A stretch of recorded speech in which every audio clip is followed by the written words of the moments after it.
ये कहानी है इब्रानियों की, जो मिस्र में 400 सालों से गुलाम थे। यहाँ पर रहकर ये मिस्र के लोगों के लिए काम क्या करते थे। उनके लिए बड़ी बड़ी मूर्तियाँ, महल बनाना इनका काम था, ताकि उनके शहर को खूबसूरत बनाया जा सके। लेकिन यहाँ पर इतना काम करने के बावजूद भी इब्रानी गुलामों के साथ बहुत बुरा सलूक किया जाता था। फिल्म की शुरुआत में हमें एक महल दिखाया जाता है, जहाँ पर एक मीटिंग चल रही थी, क्योंकि सरहद पार इनके दुश्मन हमला करने के लिए तैयार थे। वहाँ का राजा कहता है कि मैं ये नहीं चाहता हमारे दुश्मन हम पर हमला कर दें, इसलिए हमें वहाँ पर जाना होगा और उनका मुकाबला करना होगा। यहाँ पर महल में जो आने वाले कल को बताया करती थी, वो ओरेकल लड़की बताती है, इस जंग में हमारे एक कमांडर की जान को खतरा होगा और जो उसकी जान को बचाएगा वो इस महल का अगला राजा होगा। यहाँ पर राजा के दो खास आदमी थे, एक तो उसका बेटा और दूसरे का नाम मूसा था, जो राजा की बहन का बेटा था। ये सब अब जंग में चले जाते हैं। एक पल ऐसा आता है कि जब राजा के बेटे की जान को खतरा था, यहाँ पर मूसा ने राजा के बेटे की जान को बचा लिया था। जब ये जंग से वापस महल में आते हैं और राजा को जब ये पता चलता है कि मूसा ने उनके बेटे की जान को बचाया है, तो राजा अब सोचने लगता है, जैसे कि ओरेकल लड़की ने बताया था, कि जो जंग में कमांडर की जान को दूसरा कमांडर बचाएगा वो अगला राजा होगा। राजा अब ये बात करने के लिए अपने पास मूसा को बुलाता है और कहता है कि मैं जानता हूँ तुम आने वाले कल की बातों पर यकीन नहीं करते, और मेरा आने वाला कल मेरी पेशेंट को ये बताती है कि तुम मेरे अगले राजा होगे, पर मैं तुम्हें अपना वारिस कैसे चुनूं? मूसा राजा की बात सुनकर कहता है, शायद आप ठीक कह रहे हैं, और मैं आपके बदले राजा कैसे बन सकता हूँ। इसके बाद अब एक और मीटिंग बुलाई जाती है, जिसमें बताया जाता है कि इब्रानी गुलाम वो बहुत ज्यादा तंग कर रहे हैं और सही से काम भी नहीं कर रहे। अब इस बात का पता करने के लिए राजा अपने बेटे को हुक्म देता है कि जाओ और जाकर पता लगाओ कि आखिर माजरा क्या है। जैसा कि अब ये पेशेंट गोई हुई थी कि अगला राजा मूसा होगा, तो राजा के बेटे के दिल में इस बात को लेकर मूसा के लिए शक पैदा होने लगता है। अब मूसा राजा के बेटे के पास आता है और कहता है कि तुम गुलामों के पास मत जाओ, ये तुम्हारी शान के खिलाफ होगा, आखिर तुम राजा के बेटे हो। मैं इन सब बातों का पता करने जाता हूँ। मूसा जब उन गुलामों के पास जाता है तो वहाँ के हालात बहुत खराब थे। गुलामों को उनके काम के बदले इनाम देने की बजाय मारा पीटा जाता था। मूसा जब वहाँ के वजीर से बात करता है तो वजीर बताता है कि इनके साथ ये सब इसलिए किया जा रहा है, ये गुलाम हमारे खिलाफ बगावत पर उतर आए हैं। मूसा कहता है, तुम इन बातों को छोड़ दो, मैं गुलामों से खुद बात करूंगा। मूसा अब इब्रानी गुलामों के सब बुजुर्गों को एक जगह पर जमा करता है और उनसे बात करता है। उन गुलामों में से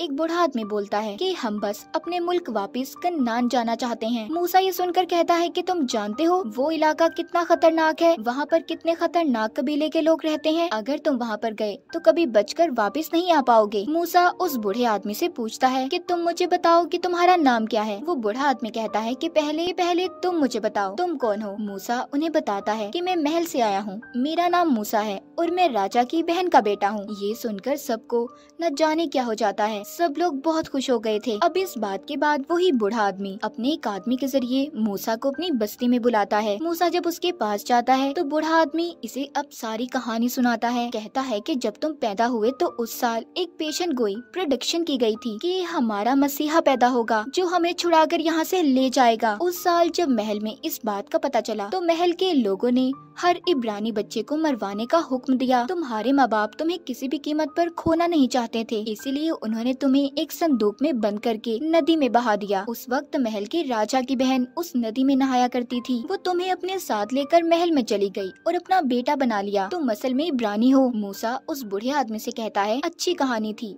मैं तुम्हारी इस कहानी पर बिल्कुल यकीन नहीं करता। जब वो बूढ़ा आदमी मूसा को ये कहानी सुना रहा था तो उसे दो और आदमी भी सुन लेते हैं और लालच में आकर महल में जाकर सब कुछ वजीर को बता देते हैं। इसी दौरान राजा की हालत भी बिगड़ने लगी थी। राजा की जल्दी मौत हो जाती है। अब नया राजा उसके बेटे को बना दिया गया था, जो मूसा से नफरत करता था और बहुत ही बेरहम जालिम इंसान था। वजीर आकर सारी सच्चाई राजा के बेटे को बताता है, जो अब उनका नया राजा था, जिसे सुनकर वो काफी हैरान हुआ था। अब तो वो मूसा से और भी नफरत करने लगता है, इसलिए इस चीज का बहाना बनाकर उसने मूसा को महल से निकाल दिया था।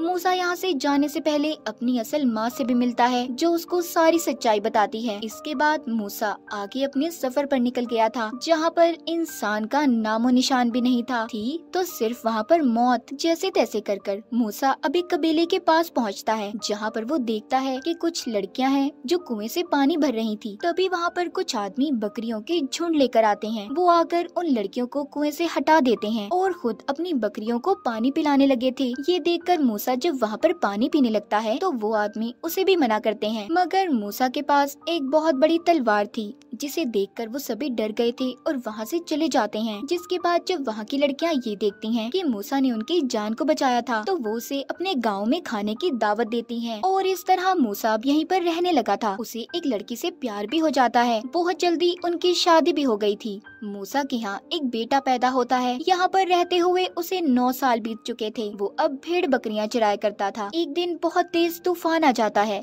उसकी बकरियां तूफान की वजह से एक पहाड़ पर चढ़ गई थी, जिसे यहाँ के लोग गॉड, खुदा का पहाड़ माना करते थे। जब मूसा अपनी बकरियों को लेने ऊपर चढ़ता है तो बहुत ज्यादा मिट्टी और पत्थर नीचे गिर रहे थे, जिस वजह से वो मिट्टी में ही दब जाता है। उसका सिर्फ मुंह बाहर था। थोड़ी देर बाद जब उसे होश आता है तो देखता है कि एक दरख्त को आग लगी हुई है। तब उसके पास एक बच्चा आता है, जो कहता है कि तुम यहाँ पर आकर अपने पुराने लोगों को भूल गए, जो तुम्हारा अब तक इंतजार कर रहे हैं। वो जानते हैं कि एक दिन उनका मसीहा उन्हें आजाद जरूर करवाएगा। वो ये बातें सुनकर बेहोश हो गया था। अब जब उसको दोबारा से होश आता है तो वो अपने घर था, जहाँ पर वो अपनी बीवी को उस बच्चे के बारे में बताता है। कहता है कि मुझे लगता है गॉड मुझे इशारा दे रहे हैं कि जाकर मैं अपने लोगों की जान को बचाऊं। मूसा को एक बार फिर ये बातें सुनाई देती हैं, इसीलिए अब उसने ये फैसला किया था कि वो दोबारा मिस्र जरूर जाएगा। मिस्र पहुंचकर सबसे पहले ये उसी बूढ़े आदमी के पास जाता है, जिसने इसे सारी सच्चाई बताई थी। वो कहता है तुम्हारे जाने के बाद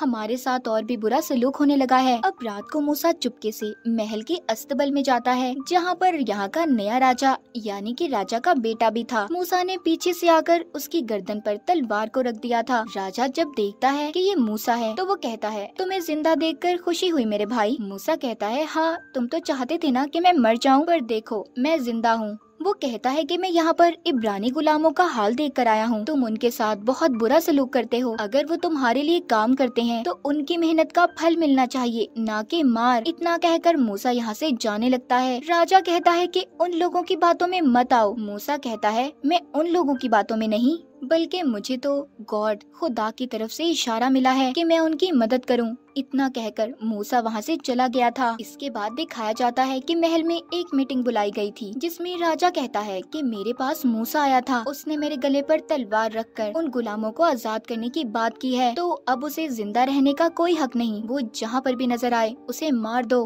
अब जिस भी फैमिली से मूसा के बारे में पूछा जाता कि वो कहाँ पर है, जो मूसा का साथ दे रहे थे, वो कुछ भी बताने के लिए तैयार नहीं थे। इसीलिए राजा के सिपाही उनको जिंदा ही लटका देते हैं, यानी कि ये उन गुलामों के लिए मूसा के बारे में ना बताने की सजा थी। दूसरी तरफ मूसा को दिखाया जाता है, जो गुलामों के साथ मिलकर अपनी एक टीम तैयार कर रहा था, जिसमें वो उन्हें घुड़सवारी, तीरंदाजी और तलवार चलाना भी सिखाता है, ताकि ये सब मिलकर अपनी आजादी के लिए लड़ सकें। बहुत जल्दी मूसा की टीम तैयार हो गई थी। सबसे पहले ये लोग ये प्लान बनाते हैं कि ये मिस्र के रहने वाले लोगों को तंग करेंगे, ताकि वो अपने राजा से कहकर इन्हें आजाद करवा दें। वो उनके घरों में भी आग लगा देते हैं, यहाँ तक कि उनकी कश्तियाँ भी जला दी थी।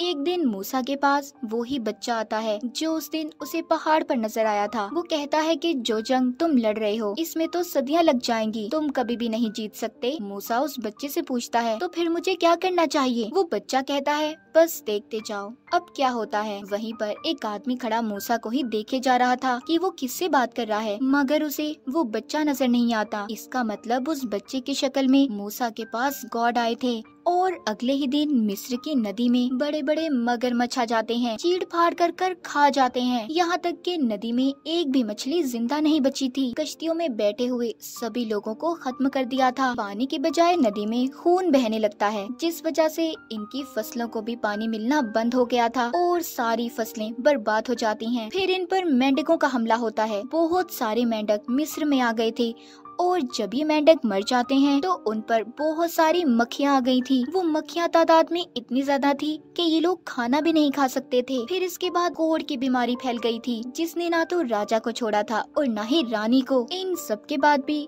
राजा बाज नहीं आया था। एक दिन मूसा एक घोड़े पर लिखकर राजा के पास भेजता है कि तुम्हें गुलामों को आजाद करना होगा, वरना इसके बाद और भी आफतें तुम पर आ सकती हैं, जो गॉड खुदा की तरफ से हैं। मगर राजा अभी भी मानने को तैयार नहीं था। इसके बाद तो वो गुलामों पर और भी जुल्म करने लगा। जब गॉड ये देखते हैं तो अब मिस्र में पत्थरों की बारिश होने लगी थी। सब भेड़ बकरियां मर जाती हैं और आखिरी हमला टिड्डियों का था, जिससे वहाँ की सारी फसलें बर्बाद हो गई थी। राजा भी इन सब आफतों से तंग आ गया था, इसीलिए वो अपने गॉड से दुआ करने जाता है ताकि सारी मुसीबतें हट सकें। तभी उसे महसूस होता है कि उधर मूसा है। वो कहता है, मूसा तुम यहाँ हो ना? जिसके बाद अब राजा को गुस्सा आ गया था। वो कहता है, हाँ पहले मैं समझता था कि ये सब खुदा की तरफ से है, पर मैं समझ चुका हूँ कि ये सब तुम कर रहे हो मूसा। अब तो मैं एक भी गुलाम को आजाद नहीं करने वाला और मैं देखता हूँ जीतता कौन है, मैं या तुम्हारा गॉड। जिसके बाद मूसा दोबारा से उसी पहाड़ पर आता है जहाँ पर उसे गॉड की शक्ल में बच्चा मिलता था। मूसा कहता है कि अभी भी उसने हमारी बात को नहीं माना। वो गॉड यानी कि वो बच्चा कहता है 400 साल की गुलामी के बाद राजा को सब इब्रानियों को आजाद करना ही होगा, वरना उसे जाकर कह दो कि कल सुबह होते ही मिस्र के सारे बच्चे मर जाएंगे। और हाँ, हमारे लोगों से ये कहना कि वो अपने दरवाजों के आगे एक भेड़ को काट कर उसका खून लगा लें। तभी यहाँ पर जो रात थी वो दिन में बदल जाती है। मूसा राजा के पास आता है और कहता है कि कल रात से पहले पहले तुम्हें सब गुलामों को आजाद करना होगा, वरना यहाँ पर जितने भी बच्चे हैं सब मारे जाएंगे। जब रात होती है तो एक काली परछाई ने पूरे मिस्र को अपनी लपेट में ले लिया था, जिससे कि मिस्र के सभी बच्चे मर गए थे। सुबह को राजा अपने बेटे की लाश को मूसा के पास लाता है और कहता है कि कैसे गॉड हैं तुम्हारे जिन्होंने हमारे बच्चों को मार दिया, जाओ निकल जाओ सब यहाँ से। उसने आखिरकार हार मानकर सभी गुलामों को आजाद कर दिया था। मूसा अपने लोगों को लेकर उनके मुल्क की तरफ रवाना होता है, मगर कुछ देर के बाद महल में जाकर राजा को ये एहसास हुआ था कि उसे उन्हें ऐसे छोड़ना नहीं चाहिए था। इसीलिए अब वो अपने साथ 4000 लोगों को लेकर उनका पीछा करता है। हालांकि वो मूसा से अभी 4 दिन पीछे की दूरी पर था, लेकिन उसके पास घोड़े थे, इसीलिए वो उन तक जल्दी पहुँच जाता है। उधर मूसा को भी ये बात पता चल गई थी कि उनके पीछे मिस्र का राजा आ रहा है, इसीलिए वो अपने लोगों को पहाड़ के रास्ते से जाने का कहता है, क्योंकि वो जानता था कि राजा के घोड़े इस रास्ते पर नहीं चल सकते। और होता भी ऐसा ही है। जब राजा के घोड़े उस रास्ते से गुजर रहे थे तो घोड़ों के पांव फिसलने की वजह से वो खाई में गिर जाते हैं। राजा का बहुत बड़ा नुकसान हुआ था। आखिरकार राजा मूसा तक पहुंच जाता है। अब मूसा के आगे समंदर था। वो फैसला करता है कि वो समंदर को पार करेंगे, जिसका इशारा इसे गॉड की तरफ से मिला था। ये जब अपने लोगों को लेकर आगे बढ़ता है तो समंदर का पानी कम होना शुरू हो गया था और बीच में एक रास्ता बन जाता है, जिससे सभी ने समंदर को पार कर लिया था। जब राजा के लोग भी उस रास्ते पर चलने लगते हैं तो पानी फिर से आना शुरू हो गया था। वो समझ गए थे कि अब उनकी जान को खतरा है। सब पीछे की तरफ भागते हैं, मगर समंदर के पानी ने उन्हें जल्द ही अपने अंदर समा लिया था। सब के सब मारे गए थे सिवाय राजा के।